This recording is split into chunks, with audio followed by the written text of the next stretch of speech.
In Afghanistan, thousands of women have recently come together in public, risking their lives to ask that their rights and the rights of their children be guaranteed in peace negotiations that so far they have been allowed no part of. Their stand is inspiring, but it should not be necessary. And the international community's silent response is alarming, to say the least. There can be no peace and stability in Afghanistan or anywhere else in the world that involves trading away the rights of women.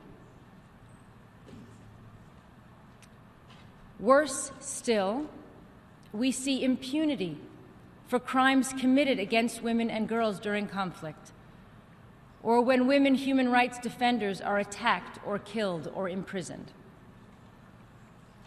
Too often, whether or not we confront these human rights violations depends not on the law, on universal standards, but on how much our governments think that their business or political interests in that country might be affected. This is as harmful to our long-term security and stability as it is unacceptable on a human and moral level.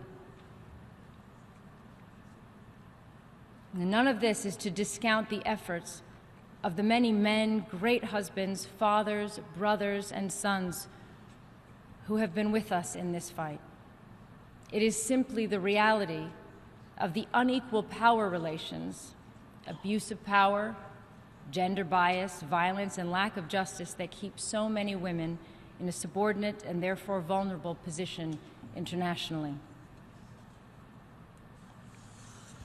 Fearing abuse at the hands of a peacekeeper is not protection. Living with the fear that your daughter might be raped by armed combatants is not safety. Knowing that if your children are harmed, no one will be held accountable is not a basis for peace and security.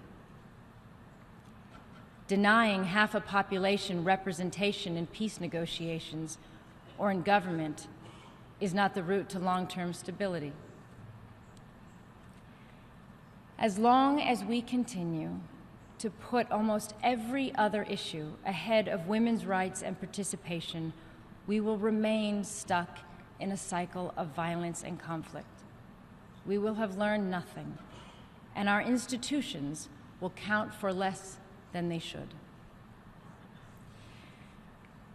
From my experience, a growing number of men and women in uniform understand this. When we are at our best, doing what we are called to do, we all share the same goals, the same mandate: a safer, more stable world. We fight to defend our freedoms and rights and the freedoms and rights of others. I recently met a male peacekeeper who had just returned from deployment as a gender advisor in the Central African Republic. And he told me that when he started his career of service in Afghanistan, he considered women's rights to be a soft issue and not what war was fought for. But his experiences had made him understand that that is exactly what should be fought for and exactly what stabilizes a country. His ability to contribute to this goal became a source of pride for him. He had made that jump in his thinking, and while he'd been doing a great service to his country already, he had now added that understanding and that sense of partnership with the women he served. There is progress.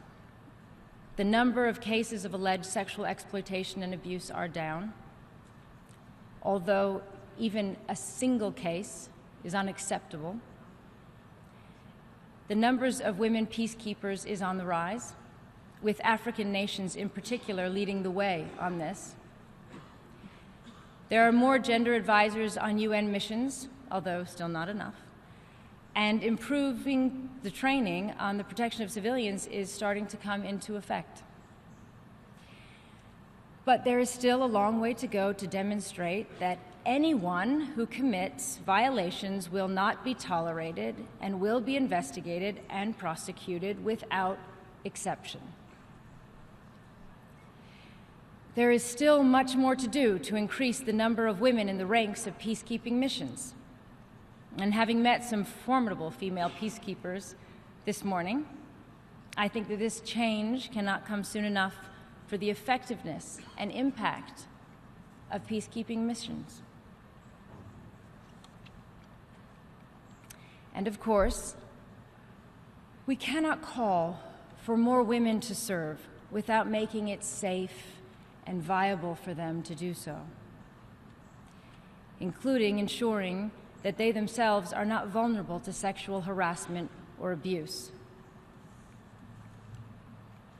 New actions by your governments in all these areas can make a huge difference, but they, I believe, must be accompanied by commitments to ensure that women's representation in peace negotiations, to be consistent in the defense of women's rights in all places, and to address the deep-seated societal reasons for inequality and violence against women. And above all, we need to understand that women themselves are protectors, as mothers and peacekeepers and human rights defenders. Women are already contributing to peace in theaters of war across the world without recognition or glory, because it comes naturally to them, it's important to them. And think of how much more we could achieve with women's equal participation in all aspects of society. Not at the expense of men, but alongside men, because we are all partners in this life. We humans are capable of horrors and unspeakable cruelty, but we are also capable of building civilizations, improving laws, demanding justice. We are willing to fight for people we've never met and for their families. We fall, we fail, we lose our way, often when we're made to feel afraid. But in our moments of strength and clarity, we know that all people are in fact equal. We know that while we can and should be proud of who we are individually, we're a part of a global world. And we know that we are supposed to come together in defense of something greater than ourselves. Thank you very much.